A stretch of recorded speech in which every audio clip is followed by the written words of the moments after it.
Hello everyone and welcome back to the Retro Recall. I hope you're doing awesome. Can you believe it's been 3 whole months since we've done a Thrift Finds video on the channel? I was sitting here this week thinking about the video this week, and I was moving stuff that I picked up through thrifting to get to different things to decide what I was going to do for a video. And so I was like, wait a minute, let's just do a Thrift Finds video because I know a lot of people like to see the different things I pick up on my adventures. For those new to the channel, Thrift Finds essentially is when I go to different various thrift stores and negotiate on online marketplaces. So it could be like Kijiji up here in Canada or Facebook Marketplace and things like that, and various yard sales. And, basically I'm always just looking for something a little cool or a little niche to add to either the collection or something I might need that I haven't seen in a while for a project and things like that. So that's essentially what I do on this video, is just showcase the things I found in my adventures. In this case, it's been over the last 3 months. So we have lots to cover. Let's get right to it.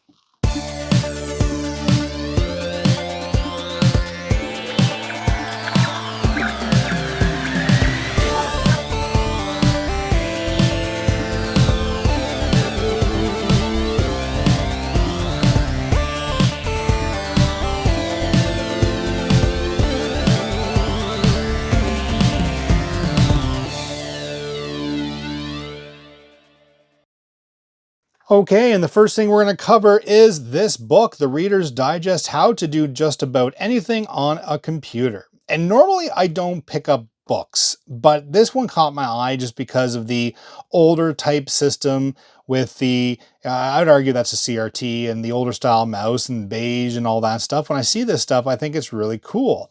And, I look around the back, and it says here, you'll be amazed at how much you can get out of your PC.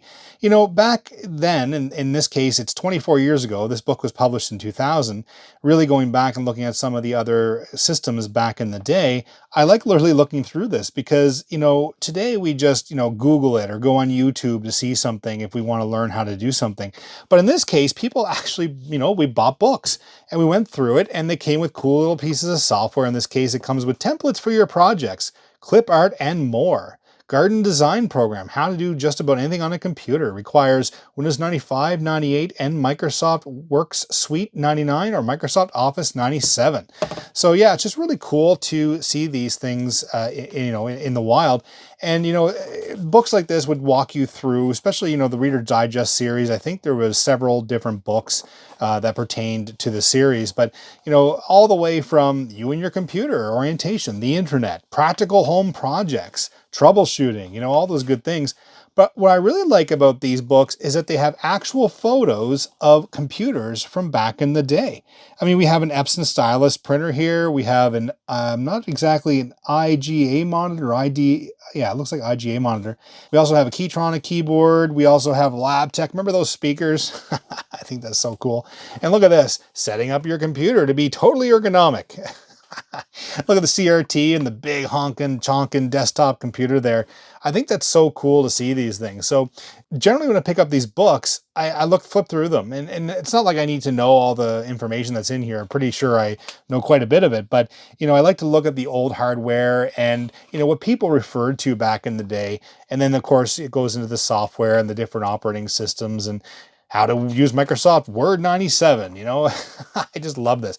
It really walks you through all the different uses of a computer and things like that. So I won't spend a lot of time on the book, but just really when I see something like this in the wild, it's really cool, on a whatever day of the week, flipping through the book just to see all the different things from back in the day. Okay, let's move on to our next item. Item number 2 is a Hewlett-Packard Deskjet 600 inkjet color printer. And I think this is so darn cool. And you're probably asking, why the heck would you get this? Well, why not? It's retro. And so I'll tell you the story behind it. I essentially was walking through a Mission thrift store in a different city. I saw this for $1 and I went, all right, for $1, I'm going to take a look at it. Came with the power adapter. I plugged it in. Sure enough, it fired right up. The carriage freed up, came right to the middle when you open the top, and it looked all good inside. And I went, for $1, I'm going to try it out. And the reason for me is I had a 600C. It was the color variant of this printer. So this is color as well, but this came with the color optional kit that would have like a carrying case and have different color templates and, you know, a color cartridge that would come with the printer. Whereas the 600 as an option, where the 600C though came with the actual kit that, you know, came as part of the package. That's the one I had. And so I remember, had fond memories as a kid, and I say a kid because I wasn't even 16 yet, and I mowed lawns and did everything I could, babysat to get money so I could buy a color printer. Because at the time I had an Epson dot matrix printer, so I could only print the, you know, the black text and things like that. So I really wanted a color printer. Well, in this case, it does work just fine. I took my cartridge out of the 670, popped it in this one, same color cartridge and same black cartridge, bam, started printing. I just, I thought it was great. So yeah, I saved this from going into the junk heap because for $1, no one was buying it. And I'm sure, you know, it was going to end up in e-waste somewhere. So again, as part of the collection, I have a few of these printers from the series, the Deskjet series, and just has a special place in my heart. But again, you know, having a good color printer, being able to print on, you know, something like this, and the ink is still readily available today. Okay, let's move on to our next item. And here we are with PC Anywhere version 9, Windows remote software for one remote user, the #1 seller for fast, easy access to any PC by Symantec. Year 2000 compliant, designed for Windows 98, even though it supports 95 NT and Windows 3.1 and DOS. Now, I had this exact copy in another Thrift Finds video. I already showcased this. This is a second copy. I was out in the wild again, found this for a couple bucks, just sitting there in the office section. So when you're going around thrifting and you look at the computer electronics section, it's always good to check out the games section as well as the office section. This was just sitting in the office section. So yeah, it's the leader in remote access file transfer. PC Anywhere lets you stay productive even when you're away from the office. So this is something, now that I have a second copy sealed, I'm going to open one of these in a video and we're going to test it out on a different PC just to see, you know, how it works and what it was like back then. But you know, I think it's pretty cool. I mean, we have a lot of remote access software today and we just take it for granted, but these were the pioneers back in the day, you know, all the way from LapLink, if anyone remembers that, all the way going to software such as this to be able to remote access your PC from a different location. So I think it's pretty neat. All right, let's move on to the next item. And here we are with an electronic TV game RF switch by Nextech. So this one, it came from either, I think it was Radio Shack. I don't think this was the source. I think this is Radio Shack, but I could be incorrect on that one. But it does have the old price tag here of $9.99 with the item code 1501267. So for use with many home video electronic game systems. So this particular item will allow you to connect the game system to the back of your older television. It doesn't have the inputs. When I saw this, I was like really excited because I have a VIC-20 that has a very bad RF switch. And I don't know if you saw that in the VIC-20 video. I had to take it apart and correct it and things like that. But having a brand new one, kind of new old stock, really interested me. So yeah, I don't know how readily available these are anymore. Maybe you can go on Amazon and get them. But what really caught my eye was the old school type packaging with the, you know, that would have come from a Radio Shack type store. And yeah, having a piece of history there as well. But, you know, it just tells you how to hook it up and everything. But I thought that was pretty cool. All right, let's keep going. This next one is really cool. I found on Facebook Marketplace. We have a Compaq Armada laptop PC. I've done 2 videos on the Compaq Armada laptop, and it really interests me. And during that video, I was able to, through the resources of the community, the retro community that watched this channel, many reached out and I was able to finally get the BIOS reloaded because the BIOS is actually installed on the hard disk itself. As well, I was able to get the restoration CDs for this system and fully restored. Now, one of the challenges I had was the one I have is the 1700 and only the 1750s version was loaded online. So I eventually uploaded the 1700 onto archive.org, the discs, etc. However, when I saw this, I thought it was pretty cool because this computer, if I can get it open, is a 1750. This is the top model of this system back in the day, and it sports a Pentium 2. I definitely want to make another video on this where it is a different model of the series. It's just a really good machine. The keyboard's awesome. The screen is awesome. Now, I have powered it up long enough just to see that it does post, so I do know that it does function. But I will take the time to go over this whole system in a separate video. But, you know, this Compaq Armada line was really, really neat. I never had one of these back in the day. This would have been something that would have been, you know, something I would have looked at in magazines for $3,000, $4,000, $5,000 at the time, you know, competing with the ThinkPads and things like that. But yeah, I definitely want to do a video on this laptop. But yeah, pretty cool to see this on Marketplace. It wasn't that expensive. I think, I don't know, it might be 20, 30 bucks. But when you see something like this, you just got to grab it to keep it out of e-waste. Ideally, it's fully functional, but we'll do a video on that at another time. Let's keep going. Next, we have some box software, and anybody who knows me on this channel knows whenever I see box software, I do not care what it is. If I don't have it, I grab it. Especially the big box software. I have a lot of the smaller, medium-sized boxes that came out prior to the transition to everything online, but this is definitely awesome to see out in the wild. Flying Corp Gold. This looks like a war type strategy game. I'm not familiar with this at all, but it says mission accomplished. When the original Flying Corp set out in spring 1997, our aim was clear: to be the best World War I flight simulator ever. Flight simulator, sorry. So there you go. It's a flight simulator, a war flight simulator. I don't exactly know what year it's referencing. I'm sure there's different years that you can go through. But astounding 3D resolution landscapes in 16-bit color using DirectX. Ooh. And I opened this already. It's all in the box. And again, it was at a Goodwill. I think it was for $5 there. So, you know, I grab it. You know, why not? You know, if I had one of those things. So if this is something you want to see featured on the Retro Recall in terms of like maybe some box games, we play some games and things like that, let me know. What really caught my eye is the 3DFX logo here, so it does support the 3DFX chip. So I definitely want to try this out with some of my graphics cards and see what that really looks like in on a system. So I'll go through it here. You know, it requires a Pentium 133, so I'll get an era specific computer for this, and we will definitely try it out. All right, let's keep going. Continuing the big box software, we have the skin game at Bighorn. So we have a golf game. Free Golf America, $49.95, leading computerized golf guide with descriptions and facts for 14,000 golf courses. All suitable for all ages. I think this is pretty awesome. So it says right here, experience real golf amid the beauty of Bighorn. So this is not sealed. I'm leaving the packaging on it, but it's not sealed, but it is inside the box. It's by Interplay. It says PC compatible.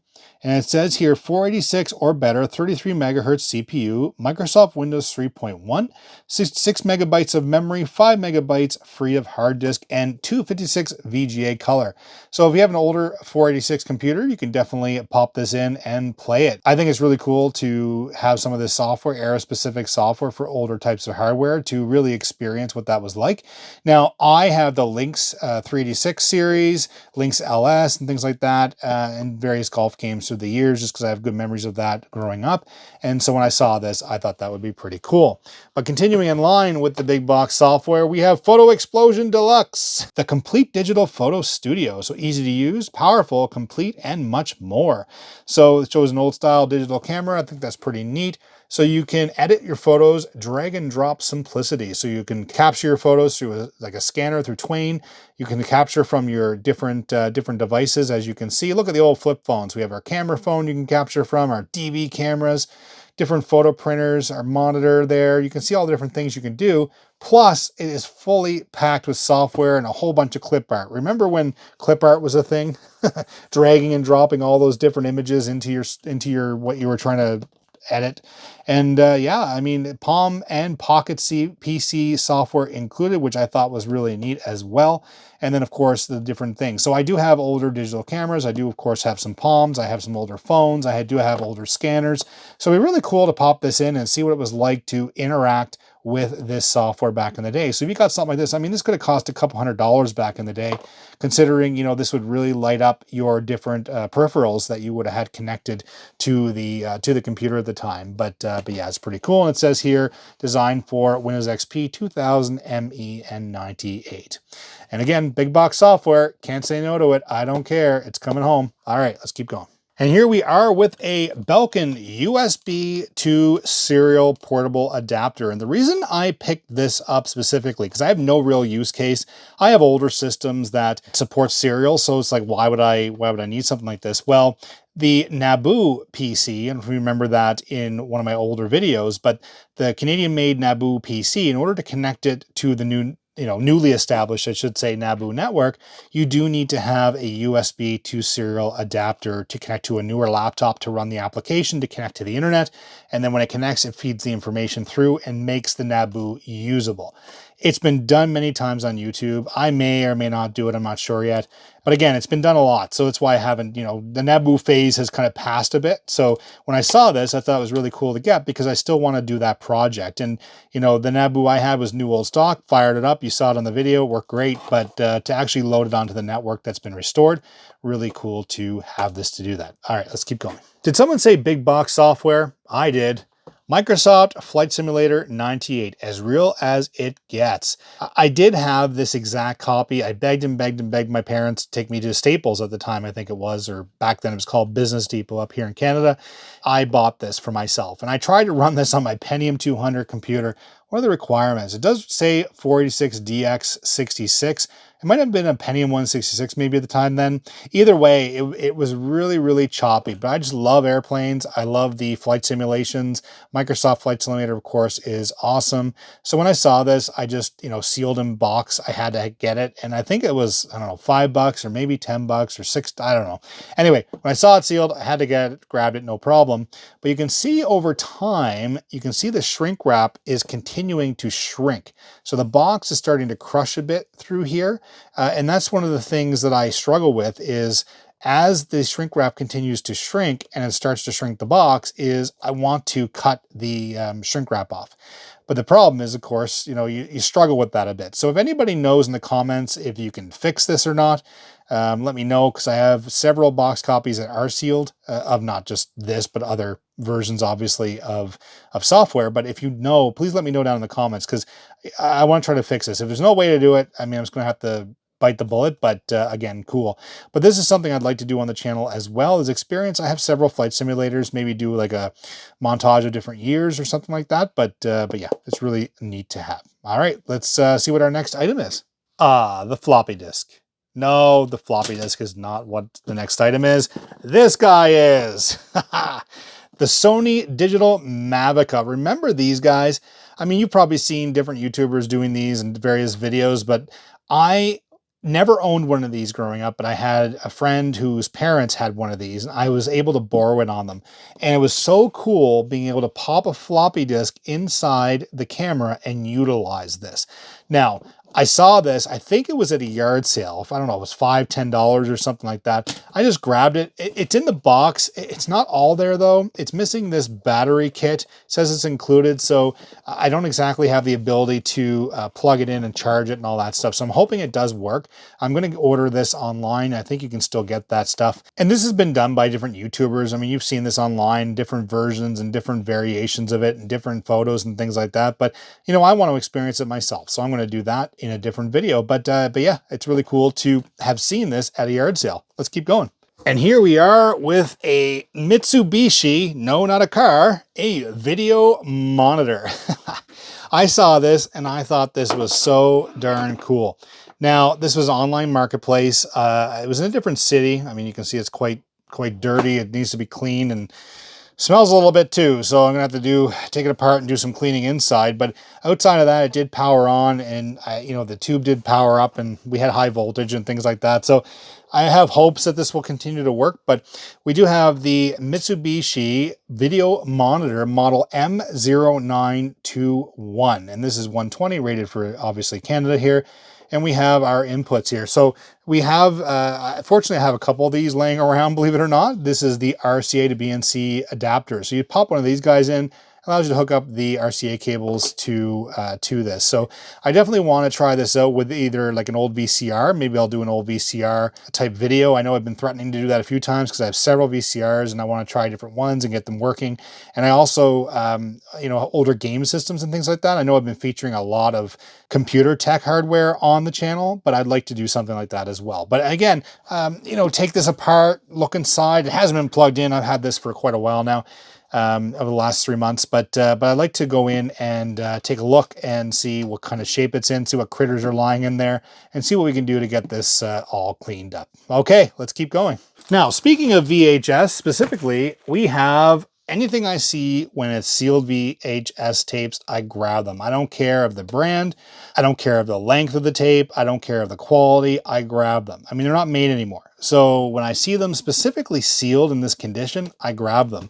And it's been a lot lately that have come up. And, you know, here's one for $4, for example. I've seen people selling these on, you know, Facebook Marketplace for $30, $40 for a pack of these. I mean, at least Value Village is still keeping the price down on these guys, but I mean, here's a 5-pack of Memorex. Like I said, I want to do a video on the VHS system itself, and having tons and tons and tons of these now really helped that. And over here, what caught my eye on this one, I really like to, again, this was just a package thing that was at a thrift store. Let's open up together here, not a big deal. So you can see here it came with some CDRs and things like that. What brand are they? Verbatim, you know, and oh, just one CDR. The rest is Great Canadian Dollar Store. I mean, these are still available today, so that's not a big deal. But it's, you know, I saw these. Look at the old movie store where they had the inlay there, the insert for the video that you would rent. So it came with those, but what's really neat was this guy. Look at this. Radio Shack branded high grade T120, 2, 4, or 6 hour video cassette. T120 manufactured and license of Victor Company of Japan. And you see here item number 44-8601. This one was $5.95. So you wanted to go down to your local Radio Shack and get one of those those newfangled VHS tapes to pop in and record your shows. This would be the guy to do it. And yeah, it's pretty neat. And of course, we also have a JVC here, the inventor of VHS, of course. Premium quality, and yeah, no price tags on this guy, but I haven't seen a case like this or a version of that either. And it's pretty weird for me to say that VHS is, you know, retro and old and all that, but it is what it is. So let's keep on going. And just when you think you've run out of big box software, you haven't. We have a sealed copy of Microsoft Virtual PC. Runs multiple operating systems simultaneously on one PC from Microsoft. Designed for Microsoft Windows XP and Windows 2000. And why? Well, box software, it's a utility for sure. It is sealed and never been used. I think it's really, really neat. So here it shows Windows NT, so you can run Windows NT or Windows 98 running on your Windows XP machine here. I think that's really cool. Microsoft Virtual PC runs multiple PC-based operating systems simultaneously on one workstation, providing a safety net to maintain compatibility with legacy applications while you migrate to a new operating system. It also saves reconfiguration time, so your support, development, and training staff can work more efficiently. We think today that, I mean, we have DOSBox you can run, we have virtual PCs today that you can run, and you know, it's just really neat that we can do all that today and we don't think about it. We just have utilities today, we just do it. But again, these pieces of software from back then is what created the foundation for what we have today. And that's what's really cool about going back and looking back. I definitely want to try this out and go through the experience of installing this software and, you know, this version, and installing various versions of operating systems and seeing what that experience would be like and how efficient the host computer would run based on the hardware and how this would emulate that. Okay, let's keep going. And our next item is this Dell Latitude. I believe it's a C600. So I did feature a similar laptop on the channel already. I will be doing this one as well. We'll do like kind of a cleanup and restoration and see if it works and all that. I have to cover up all these stickers because there's a ton of identifying information under these. This laptop specifically was one of the ones, and I think I mentioned this in my video, my dad had for government work. And I think my machine that I have, and I featured in our video, is missing this this mouse key, this left click mouse key. And so when I saw this all intact, I thought that was pretty cool to get. Now this does power up. I did do at least that. It is showing that it has the Pentium 3 CPU in there. It's designed for Microsoft Windows XP. Looks to be pretty good.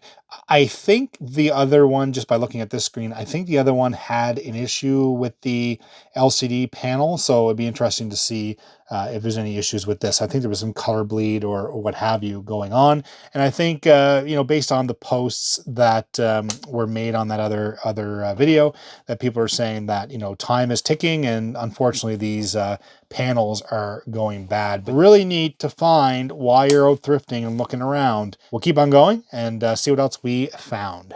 And here we are with an optical drive. And generally optical drives, you know, I don't pick up too many of them unless I have a beige bezel. That's one of my criteria. If it's creative, I grab it. I don't know why. I love creative, probably because my very first optical drive was a creative quad speed and had the big Creative logo on the front. I have one, the Infra 24 CD-ROM drives by Creative. And I believe this is for a remote control that would have come with this drive back in the day. You know, you pop your audio CD in, you do have your jack in the front there. I haven't tested this yet. I mean, again, I found it at a yard sale and yeah, it's 90E drive. It looks to be okay. It says June 1997. We'll see what happens when I plug it in. You can see some oxidation going on here. It looks like some rust and things like that. So it'll be good to get that kind of buffed off a little bit and cleaned up. And if we can rescue this and save this and clean it up, I'm going to put it back into service in one of my retro machines. All right, let's keep going. And here we have a motherboard, and you know, not too often I find these out in the wild. Generally, these have either been scrapped or these have been, you know, thrown in their system or still inside of like a desktop case or tower or what have you. But this was by its lonesome, sitting on a shelf at the local Value Village, so really cool to see. So we do have what looks like an Intel server board S3200SH. So an Intel ATX server boards. Look at the ports here. So we have a serial port, VGA, of course, some PS2 legacy with USB and built on Ethernet. And the capacitors look all good by the looks of things. Looks like we have a PCI Express 16 slot here, as well as another PCI Express slot. Not exactly the configuration of that guy. And then we have two PCI, regular PCIs here. And over here we have, it looks like a USB on board, so you can actually just directly plug a USB stick directly to the motherboard. We have what looks like 6 SATA connections, a legacy floppy connection here as well, which I love to see, our ATX power supply. And I'm just going to keep on looking around the motherboard. We have an Intel chipset as well, which is nice, obviously being a Intel motherboard. And over here we do have 4 by, it looks like 1 gigabyte DDR2 800 DIMM memory. So it's nice to have them all matched. If I do recall, if my memory serves me right, this motherboard is installed in the server twins that I did a complete video on, and we made into one system. I think we installed server 2003 or 2008 on it. This is the same type of board. I believe the CPU that's installed in this computer is an Intel Core 2 quad CPU. I'm not exactly sure what this motherboard supports up to, but if it does, I think this would make a really cool build. Let me know down in the comments what you'd like to see done with this this motherboard. I think it's really cool to find on a shelf at Value Village, and hopefully it does post and work, and we can go from there. It doesn't look like there's any sort of obvious damage, so I have some hopes for this motherboard. Okay, let's keep going. And here we are with our next item. We have a beige mouse by, it looks like Artec.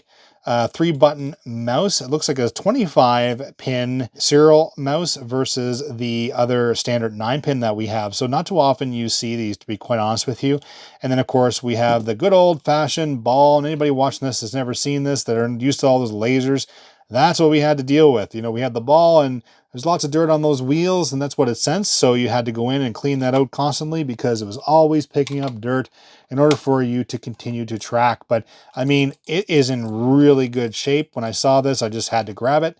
Again, really cool addition to the collection. It would really match one of those older computers I have, and maybe even that 386 desktop PC that we've recently featured. So I think that'd be really neat. Continuing on, we have looks like a keyboard. When I get these older style beige keyboards, I grab them, and relatively really good feedback when you're typing and things like that. This particular model is a Zenith Data Systems. It says here SK-2000RE. I think this is really neat because I have a couple of Zenith Data Systems machines and components now, and I have never seen a keyboard. So when I saw this in such great condition, there's very little to no yellowing on this keyboard, on the plastics, and I'm definitely going to try this out. Let's continue on to our next item. And continuing on with the keyboard trend, we have what looks like a Magnavox keyboard. Definitely feels really good to type on. Great feedback. And again, just in absolute amazing condition. It is in the DIN 5 format, so we do have that connectivity that we would have to work with. And then so it says Philips here, telecommunication and data systems. It says type number is P2814-000. So Philips Magnavox. I have never seen a Philips Magnavox keyboard. So when I saw this again, it was something I had to definitely grab on the shelf. And yeah, we'll continue on. But these are really cool things that we're finding through the last 3 months. Let's go on to our next item. Okay, and here we have something that has nothing to do with any sort of computers. This is so cool. This is absolutely sealed. This is a 24 cassette carrying case, because I was thinking the other day that I really needed to walk down the street with my 24 cassette tapes that I have. It is Pulsar by Canadian Tire. I'm not familiar with this brand, to be honest with you. I think I've seen it once when I was very, very young. And so I have no idea the exact age of this. So I'm going to rely on the viewers to let me know what you think. I mean, the old style sticker here, we have item number 35-0415-2. 349 is written on there. It was $9.95 back in the day. Padded vinyl cover, fully lined soft interior, and sturdy construction. Well, I'd argue about the sturdy construction because it feels very, very light, and I could probably put something on it and crush it. But you can see all the different the band and Gordon Lightfoot and April Wine. So maybe there's Frank Sinatra. So maybe that'll give you some hints as to what year this came out. But it says Canadian Tire Corporation, made in Canada, Toronto, Canada. Cassettes are not included, everybody. So be prepared to be disappointed if you were expecting that. We'll see. I mean, we'll probably end up opening this. I'm not sure. I went online and I couldn't find this online anywhere on eBay. I did find some other Pulsar items, but unfortunately nothing like this. But this will go right with all of our cassettes and, VHS and the mini disc stuff and everything that we have. But I thought it was really, really neat. And for a couple bucks, definitely worth grabbing. Let's keep going. Back to computer land, we have a couple of laptops by, I believe, Acer and Toshiba. So let's go over them real briefly here. Again, these were actually given to me. So I went through a yard sale and I saw them, and I think, there was no price tag on them. So I asked them, I said, how much do you want for them? And they said, how much are they worth? And I said, well, to be honest with you, it depends, right? And that's the whole old age question you have.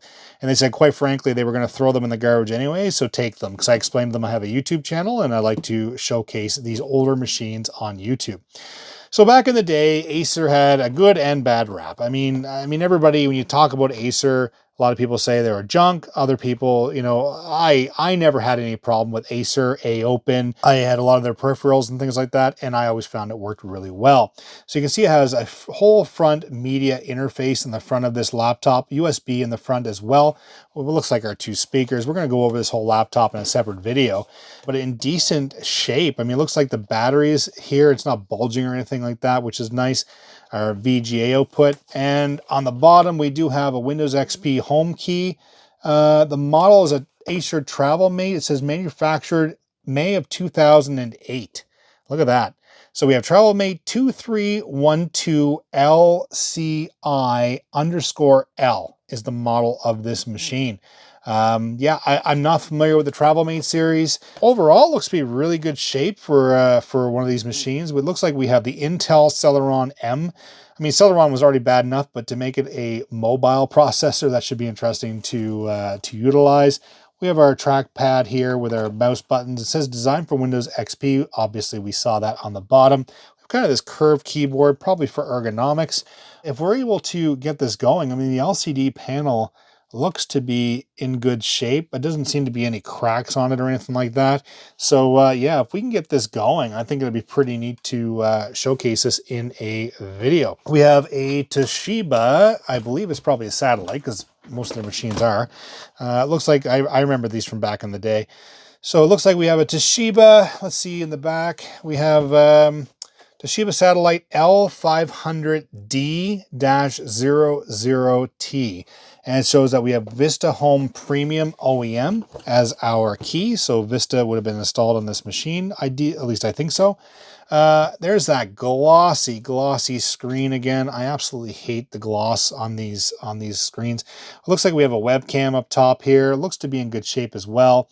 We have a full-size keyboard, and we do have a numpad installed as part of this feature set, which is pretty cool.